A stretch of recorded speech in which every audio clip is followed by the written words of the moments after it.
வணக்கம் தோழர்களே. பாலஸ்தீன் மீதான இனப்படுகொலை போர் துவங்கி இன்றோடு 754 நாட்களாகிறது. இந்நிலையில் காசா உள்ளே செல்ல வேண்டிய உணவுப் பொருட்களை பெருமளவில் இஸ்ரேல் தடுத்து வருகிறது.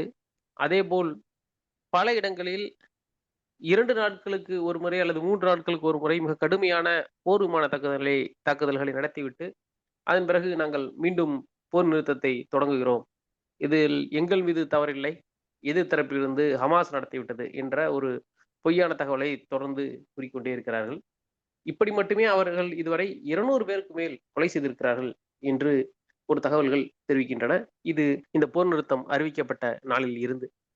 அதேபோல் மறுபுறம் வெஸ்ட் பேங்கை இணைப்பதற்கான வேலை, அதில் எதிர்ப்பு, அங்கே நடத்தக்கூடிய தாக்குதல்கள், இப்படி ஒரு பக்கம் வழக்கமான ஒன்றை செய்து கொண்டிருக்கிறார்கள். இதிலிருந்து பெருமளவில் தங்களை சர்வதேச ஊடகங்களிலிருந்து தப்பித்துக் கொள்ளலாம் இங்கிருந்து என்பதாகவே இந்த போர் நிறுத்தம் வெளியிலிருந்து பார்க்கப்படுகிறது. அதேபோல் லெபனான் தரப்பில் ஹெஸ்புல்லா மிக கடுமையான தயாரிப்புகளை செய்து வருகிறது. ஹெஸ்புல்லா மீது எந்த நொடியிலும் இஸ்ரேல் தாக்குதல் நடத்தும் என்றும் ஒரு தரப்பிலிருந்து அவர்கள் மிரட்டலை விடுத்துக் கொண்டிருக்கிறார்கள். மேலும் சூடான் குறித்தும் நாம் பேச வேண்டிய பல தகவல்கள் இருக்கின்றன. ஒவ்வொன்றாக பேசுவோம். நம்மோடு தோழர் செந்தில் அவர்கள் இணைந்திருக்கிறார். வணக்கம் செந்தில் தோழர். வணக்கம் தோழர். தோழர், இந்த காசா உள்ள இந்த அறிவிச்சதுல 11ஆம் தேதி அறிவிச்சாங்க. அதுக்கப்புறம் மேல அப்படியே நடந்து நடந்து வந்து இந்த போர் நிறுத்தம்னு சொல்லக்கூடிய காலகட்டத்துல மட்டும் இங்க கொன்னதோட எண்ணிக்கை வந்து 200 பேர தாண்டிருச்சு. இன்னும் ஃபுட் சரியா கொண்டு 220 போகல. 220 220 ஆயிடுச்சு. அத்தனை பேர் ஆயிடுச்சு. அதே போல ஃபுட் உள்ள வர்றத தடுத்து நிப்பாட்டிட்டு இருக்காங்க. இதுல வந்து ரொம்ப ஹைலைட்டா என்ன நடந்திருக்குன்னா, யுனிசெஃப்ல இருந்த ஒரு ஸ்டாஃப் அவர் வந்து அங்கிருந்து அவங்க சொல்லக்கூடிய அதோடைய அதுவும் ரஃபா வழியா போறதுல சலோம் அப்படின்னு சொல்லி ஒரு இடம் இருக்குது. அந்த இடம் வழியா தான் உள்ளுக்குள்ள இஸ்ரேலுக்குள்ள பூந்து அந்த ட்ரக் வந்து காசாவுல போகுது. அங்க இருந்த ஆபீஸ்ல இருந்த ஒருத்தர கைது பண்ணியிருக்கிறாங்க நேத்து. நீங்க உங்களோட இதெல்லாத்தையும் எடுத்துட்டு ரிட்டர்ன் வெளில போங்க அப்படின்னு. இது வந்து தொடர்ந்து நடந்துகிட்டே இருக்குது.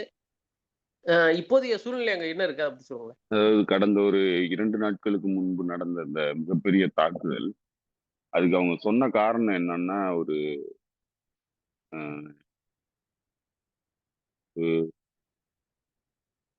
இந்த ரிசர்வ்டு இதுல இருந்து வந்தவன் ரிசர்விஸ்ட்.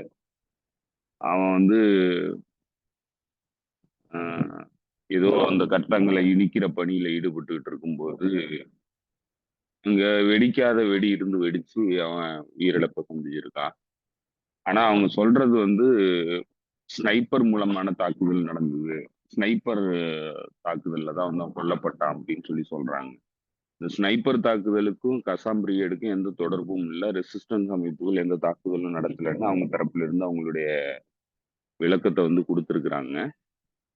அப்போ இது நடந்தது வந்து அந்த எல்லோ லைன்ல வந்து அந்த எல்லோ ஜோன்ல தான் வந்து இந்த தாக்குதல் நடந்திருக்கு. அப்ப அந்த தாக்குதல்ல வந்து எல்லோ ஜோன்ல நடந்திருக்குன்னா, மேபி அ அந்த கேங் ஒரு 4 கேங் வந்து உருவாக்கி இருக்கிறானுங்க. முன்னாடி 2 கேங்குன்னு சொன்னாங்க. இப்ப 4 கேங் வந்து அங்க இயங்குறதா சொல்றாங்க. அந்த 4 கேங்கும் காசால இருந்து வரக்கூடிய இந்த 5ஆம் படைகள் நடத்துற கேங்கு.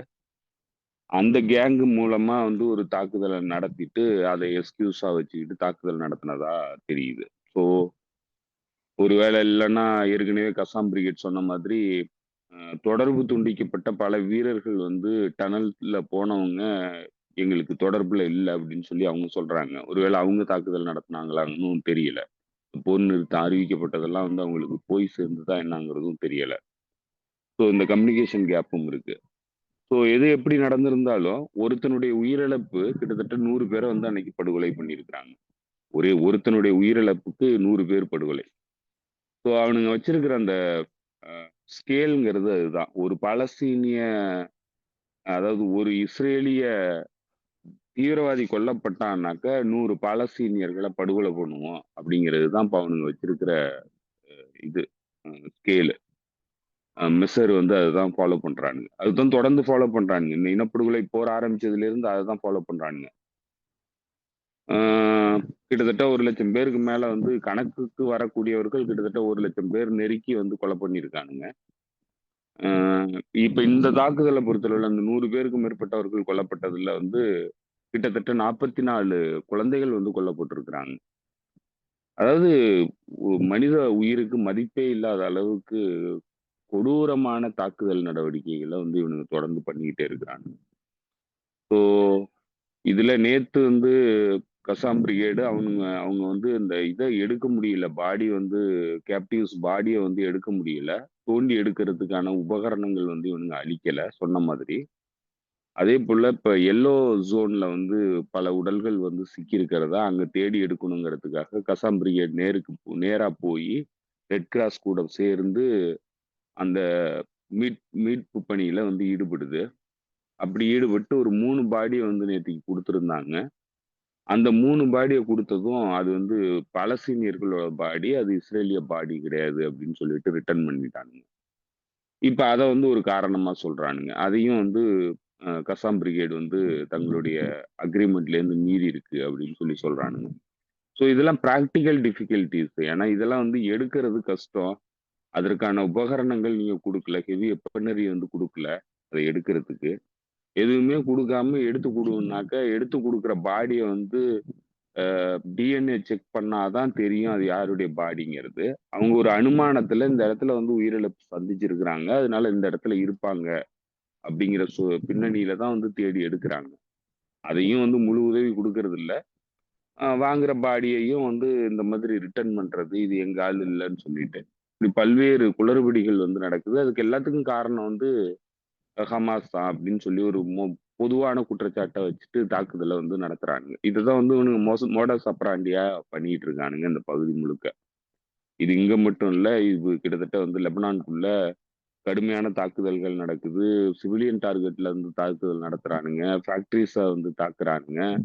எதையுமே கேட்க முடியாத அளவுக்கு 2 கேரண்டோர் இருக்காங்க. அந்த சீஸ்ஃபயருக்கான கேரண்டோர். அவனுங்க எதுவுமே வாய தொறக்க மாட்டேன்றானுங்க. இன்னைக்கு டாம் பராக் வந்து பேசுறான். எப்ப வேணாலும் இஸ்ரேல் வந்து தாக்குதல் ரிட்டாலிட்டரி தாக்குதல் நடத்தும் அப்படின்னு சொல்லி சொல்றான். என்ன ரிட்டாலிட்டரி தாக்குதல்? ஹஸ்புல்லா என்ன தாக்குதல் நடத்துனுச்சு? அதுக்கு ரிட்டாலிட்டரி தாக்குதல் வந்து பதிலடி தாக்குதல் வந்து இவனுங்க குடுக்க போறானுங்க. எந்த லாஜிக்குமே பொருந்தது இல்லங்க. அப்ப எதுவுமே கிடையாது. அப்ப இஸ்ரேலுக்கு வந்து முழு சுதந்திரம் இருக்கு. அவனுங்க எப்ப வேணாலும் சீஸ்ஃபயர வந்து மீறிக்குவானுங்க. மத்தவங்களுக்கு தான் சீஸ்ஃபயர் வந்து பொருந்துமே தவிர, இவனுங்களுக்கு பொருந்தாதுங்கிற இடத்துல தான் இருக்கானுங்க. இது ஏதோ வந்து டெம்பரரியா வந்து நான் ஒரு பிரேக் விட்டுர்றேன். நான் போயிட்டு சாப்பிட்டு வந்துடுறேன். அப்படின்னு சொல்லிட்டு வர்ற மாரி, திடீர்னு வந்து ஒரு 100 பேர கொல்லுவானுங்க. கொன்னுட்டு மீண்டும் வந்து நான் மறுபடி பழைய மாதிரி நான் வந்து சீஸ்ஃபயர்க்குள்ள போயிட்டேன்னு சொல்லி அவனுங்களே அனௌன்ஸ் பண்ணிக்குவானுங்க. இந்த மாதிரிலாம் வந்து உலகத்துல எந்த எந்த சீஸ்ஃபயரும் நடந்தது கிடையாது. ஒண்ணு சீஸ்ஃபயர்ல இருக்கும். இல்லன்னா வந்து சீஸ்ஃபயர் பிரேக் ஆகும். ஆனா இங்க தான் வந்து எல்லா விதிமுறைகளும் தலைகீழா நடக்குது. எதுவுமே வந்து விதிகளுக்கு உட்பட்டதா இல்ல. எல்லா இம்ப்யூனிட்டியும் கிடைக்குது. அத யாரையும் கேட்கவும் முடியல. இப்ப இங்க மீடியேட்டர்ஸ் இருக்கிறானுங்க. நம்ம ஏற்கனவே சொன்ன மாதிரி இந்த மீடியேட்டர்ஸும் மிக்சர் சாப்பிடுற மீடியேட்டர்ஸ் தான். எதுவும் பேச மாட்டானுங்கங்கிறது நமக்கு தெரிஞ்சது தான். அத முன்னாடியே தெளிவுபடுத்தியிருந்தோம். இவனுங்களே எதுவும் கேட்க மாட்டேன்றானுங்க. அதனால எதுவுமே இங்க வந்து இது என்னன்னா, அவனுங்க வச்சது தான் சட்டம். அவனுங்க நெனச்சானுங்கன்னா நிறுத்துவானுங்க. அவனுங்க நெனச்சானுங்கன்னா ஸ்டார்ட் பண்ணுவானுங்க. அந்த கண்டிஷன்ல தான் இந்த சீஸ்ஃபயர் இருக்கு. இதே மாதிரி தான் இது தொடருமா? அப்படிங்கிறதும் இன்னைக்கு மிகப்பெரிய அ ஐயமா இருக்கு. இப்படியே தொடர்ந்ததுன்னா, இது என்ன மாதிரியான சீஸ்ஃபயர்ங்கிறதும் தெரியல. அதே நேரத்துல ஒரு பெரிய இனப்படுகொலை, கொடூரமான இனப்படுகொலையிலிருந்து ஒரு ஒரு ஒரு கேப் கிடைச்சிருக்குங்கிறதுல வந்து ஆசுவாசப்பட வேண்டியதா இருக்கு. அதுல கொஞ்சம் சந்தோஷப்பட வேண்டியதா இருக்கு. இப்படி பல்வேறு குளறுபடிகள் இருக்கு. இன்னைக்கு இவனுங்கள்ட்ட வந்து உலகமே வந்து ஹாஸ்டேஜா சிக்கியிருக்கு. எதுவுமே வந்து இவனுங்க அ மதிக்கக்கூடியவனுங்க கிடையாது. ஆணவத்தின் உச்சத்துல இருக்கிறானுங்க. ஆணவத்த வந்து எப்படியெல்லாம் வந்து இந்த இந்த இந்த ஒட்டுமொத்த போர வந்து சிதைக்க முடியுமோ, இந்த போரின் நோக்கத்த வந்து சிதைக்க முடியுமோ, அலெக்ஸா ஃப்ளட்டுங்கிறது என்னத்துக்காக உருவாக்கப்பட்டுச்சு? அது எப்படி நடந்தது? அது என்ன மாதிரி வந்து மிலிட்டரிலி இவனுங்கள டிஃபீட் பண்ணுச்சு? அதே மாரி உலக அளவுல எப்படி அதற்கான ஆதரவு வந்து உருவானுச்சு? இன்னைக்கும் அந்த ஆதரவு வந்து எப்படியெல்லாம் இருக்கு? அத எல்லாத்தையும் சிதைக்கும் விதமா தான் வந்து இவனுங்க அந்த இம்ப்யூனிட்டியோட எத வேணாலும் பண்ணலாம்.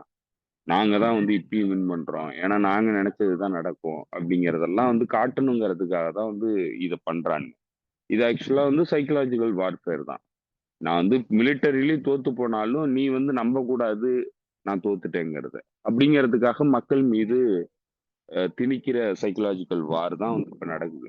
இது ஒட்டுமொத்தமா நடக்கிறது இதுதான். மிலிட்டரியில தோல்வி அடைஞ்சவனுங்க அவங்க வெற்றி அடைஞ்சதா காட்டுறதுக்காக சைக்கலாஜிக்கலா வந்து போர் நடத்துறானுங்க. அது மக்கள்கிட்ட வந்து இது வந்து என்னத்த வெற்றியை கொடுத்துருக்கு அப்படிங்கிற இடத்துக்கு வந்து மக்களை சிந்திக்கிற அளவுக்கு நகர்த்துறானுங்க. ஸோ அதுதான் இந்த ஒட்டுமொத்த இந்த இந்த இந்த இந்த இந்த ஒட்டுமொத்த திட்டம் வந்து அவனுங்க வடிவமைச்சு செயல்படுறதே வந்து அந்த அடிப்படையில தான் வந்து செயல்படுறானுங்க. என்னன்னா அவனுங்களுடைய தோல்வியை வந்து ஏத்துக்க கூடாது. அவனுங்களுடைய தோல்வியை வந்து மறைக்கணும். அதற்காக நாங்க நினைச்சதெல்லாம் பண்ணுவோம். அதனால நீ எதுவுமே பண்ண முடியாது. நீ எதையுமே வந்து பார்த்துக்கிட்டு மட்டும்தான் இருக்க முடியுமே தவிர, நீ எதுவும் பண்ண முடியாது. என்னைய எதையும் மாத்த முடியாது. என்னைய எதையும் நீ வந்து கட்டுப்படுத்த முடியாது. நான் தான் நினைச்சத பூரா நடத்துவேன். நீ எதையுமே பண்ண முடியாதுன்னு வந்து ஹியூமிலியேட் பண்றது. எல்லாரையும் ஹியூமிலியேட் பண்றது. இதுல வந்து கொஞ்சம் அந்த இன்ஸ்பிரேஷன் கிடைச்சவங்கள எல்லாத்தையும் வந்து திரும்ப டிப்ரஸ் பண்றது. ஒரு இனப்படுகொலை போர் நீங்க ஈழத்துல நடந்த இனப்படுகொலை போரினுடைய அடிப்படை என்னன்னாக்க, மீண்டும் அந்த மக்கள் வந்து அந்த போராட்ட காலத்தை நோக்கி நகரக்கூடாதுங்கிறதுக்காக தான் இந்த இனப்படுகொலை நடத்தப்பட்டுச்சு. இவ்வளவு ஒரு வீரியமான போராட்டம் வந்து மீண்டும் வந்து இந்த பகுதியில வந்து நடக்கக்கூடாதுங்கிறதுக்காக தான் வந்து இந்த இந்த அந்த இனப்படுகொலை நடத்தப்பட்டுச்சு. இப்ப அதே மாதிரியான ஒரு இனப்படுகொலை தான் இந்த போர்லயும் வந்து நடத்துனானுங்க. அந்த இன்ஸ்பிரேஷன் வந்துடக்கூடாது. அது வந்து எடுத்துக்காட்டா மற்ற பகுதிக்கு போயிடக்கூடாதுங்கிறதுக்காக தான் அந்த தாக்குதல்கள் வந்து இந்த அளவுக்கு கொடூரமா உலக க உலகத்தினுடைய பார்வைக்கு முன்னாடி எல்லாருக்கும் தெரியிற மாதிரி, இது ஒரு அடையாளமா காட்டணுங்கிறதுக்காக தான் இந்த இனப்படுகொலை போரை இவ்வளவு கொடூரமா நடத்துனானுங்க. இன்னைக்கு அந்த தோல்வியில தோல்விய மறைக்கணுங்கிறதுக்காக இந்த சைக்காலஜிக்கல் போர வந்து இவ்வளவு தீவிரமா நடத்துறானுங்க. ஸோ இத தவிர ஐ திங்க் வந்து இதுல வேற எதுவும் அவனுங்க வந்து சாதிக்க போறதில்ல. அவனுங்க நடத்துறது எல்லாமே வந்து சைக்காலஜிக்கல் வார்ஃபேர் மட்டும்தான் வந்து அவனுங்களால நடத்த முடியுது. அததான் வந்து அவனுங்க தீவிரமா பண்றாங்க. இப்ப நீங்க சொன்ன பிறகு தான் ஞாபகம் வருது. இப்போ வந்து காசா ஜெனோசைட் அப்படின்ற வார்த்தைய மாத்தி, வார் ஆன் காசா அப்படின்னு சொன்னா போதும். அப்படின்றதுக்கு காசு செலவு பண்றாங்களாம். நீங்க இந்த டைம்ஸ் ஆஃப் ஜெருசலம் அவங்க அந்த இஸ்ரேல் ஹயம் அந்த பேப்பர்லாம் பார்த்தீங்கன்னா, அவங்க என்ன எழுதியிருப்பாங்கன்னா, வார் அட் இஸ்ரேல் அப்படித்தான் அவங்களோட தலைப்பு இருக்கும். இத்தனை இந்த 700, 705, 50 நாளா அப்படிதான் இருந்துச்சு. இப்போ வந்து அவங்க என்ன பண்றாங்க, அமெரிக்கால இருக்கக்கூடிய மக்கள் வந்து இஸ்ரேலுக்கு எதிரான மனநிலைக்கு மாறி வந்துட்டாங்க. ஏற்கனவே வந்துட்டாங்க. இஸ்ரேல் மேல இருந்த அனுசரணை யாராவது இஸ்ரேலை வெறுக்கல அப்படின்னாலும், இஸ்ரேல் மேல இருந்த அனுசரணை வந்து இறங்கி போச்சு. யாருக்கிட்டயுமே வந்து இஸ்ரேலுக்கான சாஃப்ட் கார்னர்ன்றது வந்து ஒரு 10, 15% குறைஞ்சு போச்சு. அ முன்னாடி 100% இருந்துச்சு அப்படின்னா, இப்ப அது வந்து 15% குறைஞ்சிருச்சு. அந்த அளவுக்கு மோசமான நிலைமைக்கு போயிருச்சு. அதனால வந்து முதல்ல நம்ம வந்து இந்த பேர மாத்துவோம். அ காசா ஜெனோசைட் அப்படின்ற வார்த்தைய மாத்தி, அ க வார் ஆன் காசா அப்படின்னு மாத்தணுன்ற இதுக்கு பல பல மில்லியன், பில்லியன் டாலர செலவு பண்ணிட்டு இருக்காங்க. இது ஒரு பக்கம் இருக்கும்போது, இன்னொரு பக்கம் வந்து நீங்க தொடக்கத்திலே சொன்ன மாரி, ம் ஆ ஹெஸ்புல்லா வந்து மிகப்பெரிய அளவுல ரியாம் பண்ணிருச்சு அப்படின்னு சொல்லி ரெய்ட்டர்ஸ்லேருந்து தகவல கசிய விடுறாய்ங்க. அவங்க வந்து என்னதான் இத்தனை இது இருந்தாலும் டனலுக்கு கீழ நெறைய வேல பார்த்துட்டாங்க. சிரியா வழியா வந்து நெறைய ஆயுதங்கள கொண்டு வந்துட்டாங்க அப்படின்னு அவங்க சொல்றாங்க. நம்ம ஆஃப்லைன்ல பேசும்போது நீங்க ஒரு தடவ சொன்னீங்க. அ சிரியா என்னதான் வந்து அங்க வேற ஒரு ஆள் வந்துட்டாலும், அதை பதவிக்கு வந்துட்டாலும், சிரியாவோட மறு எல்லையில லெபனானோட அந்த பக்கம் எல்லையில இருக்கக்கூடிய சிரியா பகுதியிலிருந்து உள்ளுக்குள்ள ஆயுதம் கொண்டு வரதுக்கான வேலைகள் நடந்துகிட்டு தான் இருக்குது. அத அங்கேயே இருக்கிற ஆட்களே செஞ்சு குடுக்குது அப்படின்னு நீங்க சொல்லியிருந்தீங்க. அ இந்த ரீஆர்ம் பண்ணது அப்படின்றது நீங்க ஏன்னா இன்னைக்கு நேத்து இல்ல கிட்டத்தட்ட 6 மாசமாவே சொல்லிட்டே இருக்கிறாங்க. சொல்லிக்கிட்டே இருக்கிறீங்க. அவங்க ரொம்ப கிளியரா வேலை பார்க்குறாங்க. இவங்க இவங்க வெளியில நம்ம சொல்ற மாரிலாம் இல்ல. உள்ளுக்குள்ள அவங்க ரொம்ப அமைதியா உள்ளுக்குள்ள ரெடி ஆயிட்டு இருக்காங்கன்னு நீங்க சொன்னீங்க. இப்போதைய சிச்சுவேஷன் வந்து நீங்க சொன்னது தான் ரெய்ட்டர்ஸ் பிரதிபலிக்குதா? இல்ல இவங்க வந்து இப்போதைக்கு ஏதாவது ஒரு கொளுத்தி போடணும். ஏன்னா அவங்க வந்து ரெடியா தாக்குதல் நடத்த ரெடியா இருக்காங்க. அதனால கொளுத்தி போடணும்னு பண்றாங்களா ரெய்ட்டர்ஸ்? அதாவது தாக்குதல் நடத்துறதுக்கு ரெடியா இருக்கிறதுலாம் இல்ல. ஹிஸ்புல்லா வந்து தனக்கு இந்த இந்த போரினுடைய திசைவெளிய வந்து அது கரெக்ட்டா அண்டர்ஸ்டாண்ட் பண்ணியிருக்கு. மீண்டும் வந்து தனக்கு எதிரான போர் நடக்குங்கிறது தெளிவா உணர்ந்திருக்கு. அதனால அதுக்கான தயாரிப்பு பணிகள்ல தொடர்ந்து ஈடுபட்டுக்கிட்டே இருந்தது. ஸோ அதற்காக தான் வந்து அது கம்ப்ளீட்டா வந்து அண்டர் கிரவுண்டுக்கு போச்சு. எந்த செய்திகளையும் வந்து கசிய விடாத அளவுக்கு அது தன்னை பாதுகாத்துக்குது. இன்னைய வரைக்கும் அது பாதுகாத்துக்குது. ஏன்னா இப்ப நடக்கிற தாக்குதல்கள்ல ஹெஸ்புல்லா உறுப்பினர்கள் வந்து உயிரிழப்ப சந்திச்சிருந்தாங்க கூட, அது வந்து வெளிப்படையா வந்து அறிவிக்கிறது இல்ல. உங்களுக்கு தெரியும் இந்த அலெக்ஸா ஃப்ளட் ஆரம்பிச்சதுலேருந்து வந்து எந்த அளவுக்கு வெளிப்படையா ஹிஸ்புல்லா இருந்தது. இன்னும் குறிப்பா சொல்லப்போனா, ஹயத் ஹசன் நஸ்ரல்லா இருந்த வரைக்கும் வந்து அந்த வெளிப்படைத்தன்மைங்கிறது கொஞ்சம் கூட வந்து மாறாம இருந்தது. எத்தனை உயிரிழப்புகள் சந்திச்சாலும் இம்மீடியட்டா வந்து அத அனௌன்ஸ் பண்ணிரும். ஸோ ஆனா இன்னைக்கு அதனுடைய நேச்சர வந்து மாத்திக்கிடுச்சு. ஏன்னா இது வந்து அன்னைக்கு ஒரு காவர்ட்டா நடந்துக்கக்கூடிய ஒரு நிலைக்கு வந்து அது சூழ்நிலை வந்து அத தள்ளி இருக்குது. அதனால எதையும் வந்து அது வெளிப்படையா ஒத்துக்கிறது இல்ல. உயிரிழப்புகள வந்து வெளிப்படையா ஒத்துக்கிறது இல்ல. ஏன்னா எனிமி வந்து அந்த சைக்காலஜிக்கல் வார்ஃபேர்க்குள்ள போகும்போது, அவன சைக்காலஜிக்கல் வார்ஃபேர்ல வந்து வீழ்த்தணும்னா, உங்களுடைய இழப்புகள வந்து நீங்க வெளிப்படையா சொல்லிக்க கூடாது. ஸோ அததான் இன்னைக்கு ஃபாலோ பண்ணுது. அதேபோல அண்டர் கிரவுண்டுக்கு போயிருச்சு. யார் வந்து லீடரு, யார் வந்து மிலிட்டரி விங்கோட லீடரு, எந்த ஃபோர்ஸ்க்கு யார் லீடரா இருக்கிறா அப்படிங்கிற விஷயங்கள் எதுவுமே வந்து வெளியில யாருக்குமே தெரியாத அளவுக்கு ரகசியம் பாதுகாப்பு. இன்னும் சொல்லப்போனா, ஹிஸ்புல்லாவுல இருக்கிறவங்களுக்கே பல பல வீரர்களுக்கும் தன்னுடைய கமாண்டர் யாருங்கிறதெல்லாம் வந்து தெரியாது. அந்த அளவுக்கு ஒரு சீக்ரஸிய வந்து அது மெயின்டெயின் பண்ணிட்டு இருக்கு. ஏன்னா, அதெல்லாம் வந்து பாதிப்புகள சந்திச்சிருக்கு. இந்த பேஜர் குண்டுவெடிப்பு தாக்குதல், அதற்கு பின்னாடி நடந்த தலைவர்கள் மீதான தாக்குதல், இதில் எல்லாத்துலயுமே வந்து அந்த இழப்புகள சந்திச்சிருக்கு. ஸோ, அதனால அதற்கு தகுந்த மாதிரி தன்னை தகவமைச்சிருக்குது. அப்படியான பின்னணியில தான் வந்து தன்னை அது ரீஆர்ம் பண்ணிக்கிடுச்சு. அதற்கு ஈரானுடைய உதவிகள் வந்து முழுசா வந்து இருந்தது. அப்படி ரீஆர்ம் பண்ணும்போது, சிரியாக்குள்ள வந்து இந்த பொருளாதார சிக்கல்கள், பொருளாதார தடை, புதுசா வந்திருக்கிற அரசுகிட்ட வந்து முழுமையான கட்டுப்பாடு கிடையாது. ஏன்னா சிரியாவ வந்து முழுமையா கட்டுப்படுத்தக்கூடிய நிலையில இன்னைக்குமே கிடையாது. டெமஸ்கஸ் சுற்றி இருக்கிற பகுதிய மட்டும் தான் அது கட்டுப்படுத்துது. மிச்சம் இருக்கிறதெல்லாம் வந்து ஒவ்வொரு பகுதியையும் ஒவ்வொரு ஆதிக்க சக்திகள் வந்து கட்டுப்படுத்துறாங்க. அதேபோல தாரா பகுதிய பார்த்தீங்கன்னாக்க, தாரா பகுதிய வந்து இன்னும் அவங்களுடைய முழுமையான கட்டுப்பாட்டுல கிடையாது. தாரா பகுதி அ ஒரு கிட்டத்தட்ட வந்து தாரா பகுதியினுடைய ரெசிஸ்டன்ஸ் கட்டுப்பாட்டுல தான் இருக்கு. ஒரு பகுதியில கொனேட்ரா பகுதியில இஸ்ரேலுடைய கட்டுப்பாட்டுல இருக்கு. அதேபோல வடக்கு சிரியா பகுதிங்கிறது முழுக்க முழுக்க அ அ சிரியன் சிரியன் ஆர்மின்னு சொல்லிட்டு அந்த தீவிரவாத குழுக்கள் கட்டுப்பாட்டுல இருக்கு. குர்திஸ்தான் பகுதி எஸ்டிஎஃப் படைப்பிரிவு கட்டுப்பாட்டுல இருக்கு. அதேபோல பெடாவின் கம்யூனிட்டி என்னோட கட்டுப்பாட்டுல இருக்கு. இப்படி பல்வேறு பகுதிகளா வந்து அது பிரிக்கப்பட்டு பல்வேறு ஆதிக்கங்கள் வந்து அங்க இருக்கு. பல்வேறு குழுக்கள் வந்து ஆதிக்கம் செலுத்துறாங்க. ஸோ அப்படியான ஒரு இடத்துல அந்த நாடே வந்து ஏற்கனவே பொருளாதாரத்துல சீர்குலைஞ்சு போய் கிடந்த நாடு. அங்க இருக்கிறவங்க கடத்தல்ல ஈடுபடுறாங்க. அதேபோல அந்த நாட்டுக்கு வந்து எரிபொருள் தேவைய நிரப்புறதுக்கு ஏன்னா எரிபொருள் பூரா வந்து குர்திஸ்தான் கட்டுப்பாட்டுல இருக்கு. குர்திஸ் படைப்பிரிவுகள் கட்டுப்பாட்டுல இருக்கிறதுனால வந்து நாட்டுக்குள்ள எரிபொருள் கிடையாது. மண்ணெண்ணெயில இருந்து பெட்ரோல் வரைக்கும் எல்லாமே வந்து எங்கிருந்து வரணும்னா, அ லெபனான் வழியா தான் வருது. இப்போ இப்போ வரைக்குமே கிட்டத்தட்ட வந்து லெபனான் வழியா தான் வருது. இன்னும் தடைகள் வந்து முழுமையா நீங்கல. இப்பவுமே வந்து நெறைய எண்ணெய் பொருட்கள் வர்றது வந்து இங்க இது வழியா தான் லெபனான் வழியா தான் வருது. அப்படி போற அந்த லெபனான் ரூட்டுங்கிறது இன்னும் தடைபடாம தான் இருக்கு. ஏன்னா வந்து அவங்களுக்கு தேவை இருக்கு. எண்ணெய் வர்றது வந்து லெபனான் வழியா வரணும்.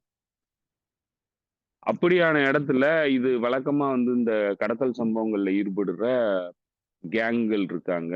அந்த கேங் எல்லாம் வந்து பணத்துக்காக வேலை பார்க்குறவங்க. அவங்க மூலமா தான் வந்து ஆயுதங்களும் வந்து கொண்டு வரப்படுது. ஸோ ஆயுதங்கள் வந்து கொண்டு வர்றதும், ஆயில கொண்டு போறதும் வந்து அந்த குழுக்கள் தான் பண்றாங்க. அது எல்லாமே வந்து வில்லேஜ் முழுக்க இருக்கக்கூடிய குழுக்கள் வந்து இந்த வேலையில தான் வந்து அவங்க தொடர்ந்து ஈடுபட்டுக்கிட்டு இருக்காங்க. நீண்ட நெடு நாட்களா வந்து இந்த வேலை வந்து நடந்துகிட்டு இருக்கு. அதுவும் குறிப்பா இப்ப இந்த ஜுலானி அரசாங்கம், தீவிரவாத குழுக்களினுடைய அரசாங்கம் வந்ததுக்கு அப்புறம் அந்த கட்டுப்பாடு முழுக்க முழுக்க லோக்கல் கிளான்ஸ் கையில தான் இருக்கு. ஏன்னா லோக்கல் கிளான்ஸ் எப்ப வேணாலும் போலாம், வரலாம். அவங்கள எதுவும் பண்ண முடியாத அளவுக்கு தான் வந்து அந்த பகுதியே வந்து இருக்கு. ஸோ அப்படியான பின்னணியில தான் வந்து ஹெஸ்புல்லாவுக்கு லைட் வெப்பன்ஸ்ல இருந்து ஹெவி வெப்பன்ஸ் வரைக்கும் வந்து உள்ளுக்கு வந்துகிட்டு இருக்கு. இதை தவிர்த்த வழிகள் வந்து பல வழிகள் மூலமா வந்து வர்றதுக்கான வாய்ப்பும் இருக்கு. அதெல்லாம் நம்மளால இன்னைக்கு அறுதிட்டு சொல்ல முடியாது. ஆனா வந்துகிட்டு இருக்குங்கிறது மட்டும் தெரியும். 2வது ஹெஸ்புல்லா வந்து இண்டிஜினியஸான கெப்பாசிட்டியையும் வச்சிருக்கு. நெறைய அண்டர் கிரவுண்ட் டனல்ஸ்ல வந்து ஃபேக்டரிஸ வந்து வச்சிருக்கு. வெப்பன்ஸ் புரொடக்ஷன் பண்ற ஃபேக்டரிஸு. இதெல்லாம் வந்து நீண்ட நாட்களா வந்து அவங்க ஸ்ட்ராடஜிக்கா திங்க் பண்ணி உருவாக்குனது தான். இப்போ இந்த மாதிரியான நெருக்கடி காலகட்டம் வரும்போது அதெல்லாம் வந்து அவங்க தெளிவா வந்து பண்ணுவாங்க. உள்ளுக்கு தான் பண்ணுவாங்க. ப்ரொடக்ஷன் வந்து உள்ளுக்கு நடக்கும். ஸோ இப்படி ஏன்னா இன்னைக்கு தேவை வந்து அவங்களுக்கு ஹெவி வெப்பன்ஸ் கூட கிடையாது. அவங்களுக்கு லைட் வெப்பன்ஸ் இருந்தாலே போதும். ஏன்னா இன்னைக்கு அவங்க ஃபேஸ் பண்றது வந்து இன்வேஷன். இஸ்ரேல் வந்து இன்வேட் பண்ணா மட்டும்தான் ஹெஸ்புல்லாவை அழிக்க முடியுங்கிறது தான் நிலை. அப்ப இன்வேட் பண்ணணும்னா 2 விதமா வந்து அத பண்ணலாம். ஒண்ணு வந்து இஸ்ரேல் நேரடியா இன்வைட் பண்றது. ஏற்கனவே ஒரு 66 நாள் போர்ல வந்து தோல்வி அடைஞ்சு ஓடுனுச்சு. அதனால அதுக்கான பாசிபிலிட்டி குறைவா இருக்கு. அதே நேரத்துல அந்த சமகாலத்துல உள்ளுக்குள்ள சிவில் வார உருவாக்குறது. உள்ளுக்குள்ள இருக்கக்கூடிய 5ஆம் படைகள் மூலமா வந்து ஹெஸ்புல்லாவை தாக்குறது. ராணுவத்தை தயார்படுத்தி ராணுவத்தை ஹெஸ்புல்லாவுக்கு எதிரா நிறுத்துறது. அதே போல இந்த ஜுலானி ஃபோர்ஸ் மூலமா வந்து வெளிநாட்டு மெர்சனரிஸ கொண்டு வந்து ஹெஸ்புல்லாவுக்கு எதிரா சண்டைக்கு தள்ளுறது. இப்படி இந்த திட்டம் தான் வந்து அவங்களுக்கு பிரதானமான திட்டமா இருந்தது. அதுல லெபனான் ஆர்மி கூட சண்டை போடுறதுங்கிறது நடக்காதுங்கிற மாதிரி இன்றைக்கு சூழ்நிலை இருக்கு. ஏன்னா லெபனான் ஆர்மி அதுக்கு ஒத்துக்கல. லெபனான் ஆர்மியோட சீஃப் வந்து அதுக்கு ஒத்துக்க மாட்டேன்றாரு. அதே போல அங்க பொலிட்டிக்கல் சிக்கலும் நிறைய இருக்கு. ஆனா அந்த லெபனான் ஃபோர்ஸஸ் லெபனீஸ் ஃபோர்ஸஸ்ன்னு சொல்ற இந்த பிலாஞ்சிஸ் பார்ட்டியினுடைய ஆட்கள் வந்து சிவில் வார உருவாக்குறதுக்கு தயாரா இருக்கிறாங்க. அதே போல கெட்டாய்ப்புங்கிற அமைப்பு வந்து அதை நடத்துறதுக்கு தயாரா இருக்கு. ரெண்டுமே வந்து மெரனைட் கிறிஸ்டியன் கம்யூனிட்டி அமைப்புகள். ஸோ இப்போ அந்த 2 அமைப்புகளும் ஹெஸ்புல்லாவுக்கு எதிரான சண்டைக்கு சிவில் வாருக்கு தயாரா இருக்கிறாங்க. ஆனா அவங்களால சண்டை போட முடியுமா? ஏன்னா 20% பாப்புலேஷன் தான் வந்து மெரனைட் கிறிஸ்டியன் கம்யூனிட்டி அங்க இருக்கு. ஸோ அவங்களுமே வந்து பல மெரனைட் கிறிஸ்டியன் கம்யூனிட்டி வந்து ஹெஸ்புல்லாவுக்கு ஆதரவானவர்களா இருக்காங்க. ஸோ அப்படிங்கிற இடத்துல இருந்து எவ்வளவு பேரை வந்து அவங்களால திரட்ட முடியும்? எவ்வளவு பெரிய சண்டையை வந்து நடத்த முடியும்? சமாளிக்க முடியுமாங்கிறது ஒரு பெரிய கேள்வி. ராணுவம் சண்டைக்கு வர போறது இல்லைங்கிறது தெளிவா தெரியுது. அப்படி இருக்கிற இடத்துல அவங்களுக்கு இருக்கிற அடுத்த ஒரே வாய்ப்புன்னா அந்த ஜுலானி ஃபோர்ஸஸ் வெளிநாட்டுல இருந்து வந்திருக்கிற மெர்சனரி ஃபோர்ஸ் மூலமா ஐசிஸ் குழுக்கள் மூலமா வந்து தாக்குதல் நடத்துறது தான். அதுவும் இஸ்ரேல் தாக்குதல் நடத்துறது தான் இப்போ அவங்களுக்கு பெண்டிங்ல இருக்கு. இப்போ இதெல்லாம் ஃபேஸ் பண்ணணும்னா அவங்களுக்கு லைட் வெப்பனே போதும். ஏன்னா அவங்க ஃபேஸ் பண்றது இன்வேஷனையும் உள்ளுக்குள்ள நடக்க போற சண்டையும் தான். அப்படி இருக்கிறப்ப அவங்களுக்கு லைட் வெப்பன்ஸே போதும். அதுக்கு தேவையான விஷயங்கள் எல்லாத்தையுமே வந்து அவங்க பண்ணிட்டு இருக்காங்க. ஏற்கனவே ஸ்ட்ராட்டஜிக் வெப்பன்ஸ் எல்லாம் வந்து அவங்க வச்சிருக்கிறாங்க இஸ்ரேல் மீது தாக்குதல் நடத்துறதுக்கு. அதெல்லாம் இது வரைக்கும் பெருசா வந்து இஸ்ரேலால அழிக்க முடியல. பல தாக்குதல்கள் நடத்துறாங்க. ஆனா இது வரைக்கும் வந்து வெப்பன் ஸ்டாக் பைல்ஸ்ல வந்து இது வரைக்கும் தாக்குதல் நடத்தின மாதிரியான எந்த அறிகுறியும் இல்ல. எல்லாமே வந்து சிவிலியன் இன்ஃப்ராஸ்ட்ரக்சர்ல தான் வந்து தாக்குதல் நடத்திட்டு இருக்கு இஸ்ரேல். ஸோ அதனால இந்த போருங்கிறது எப்ப லெபனானுக்கு எதிராக ஆரம்பிக்குங்கிறது தெரியல. ஆனா அதற்கு தேவையான எல்லா விஷயங்களையும் ஹெஸ்புல்லா வந்து பண்ணிட்டு இருக்குங்கிறது மட்டும் கிளியரா தெரியுது. ஓகே, ஓகே தோழர். இதுல வந்து நம்ம அடுத்து முக்கியமா பேச வேண்டியது, தோழர்கள் எல்லாரும் கேட்டது வந்து சூடான்ல நடக்கக்கூடிய அந்த இனப்படுகொலை. இது இது முதல்லேருந்து நடந்துட்டு இன்னைக்கு நேத்து நடக்கல. 2023 ஏப்ரல்லே தொடங்கிருச்சு இது. அ அது வந்து அங்க இருக்கிறவங்க கிட்டத்தட்ட 1,50,000 பேரை வந்து கொலை செய்யப்பட்டிருக்காங்க அப்படின்னு சொல்லி, அது 2025ஓட தொடக்கத்திலேயே வந்து நார்வேலேருந்து வரக்கூடிய ஒரு அ முக்கியமான அ அமைப்பு வந்து சொல்லிருச்சு. இப்போ வந்து மிகப்பெரிய அளவுல மற்ற எல்லா இடங்களையும் இது கொண்டு போய் சேர்க்கப்படுது. இப்பதான் அது இந்த காசாவோட இது வந்து கொஞ்சம் அ அமைதியானதால மீதி எல்லா இடத்துலயும் இது பேச ஆரம்பிக்கிறாங்க. மிக முக்கியமா வந்து யுஏஇய அ மிக கடுமையா எல்லா இடத்துலயும் கண்டனம் தெரிவிக்கிறாங்க. நமக்கு தெரியும் யுஏஇக்கும் இதுக்கும் உண்டான சம்பந்தம் என்ன அப்படின்னு.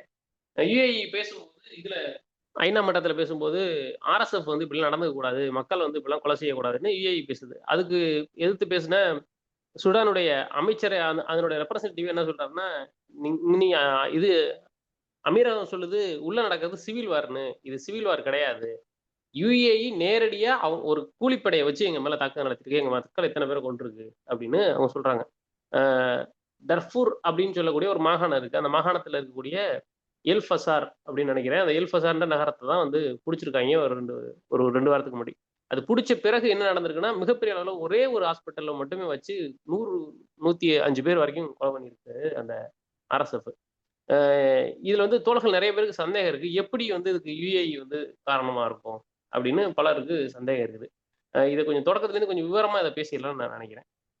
அதாவது சுடானீஸ் அரசியல்ங்கிறது சுடான் வந்து ஒரு நல்ல எண்ணெய் வளம் மிக்க ஒரு நாடு. ஆப்பிரிக்கால எண்ணெய் வளம் மிக்க ஒரு நாடு.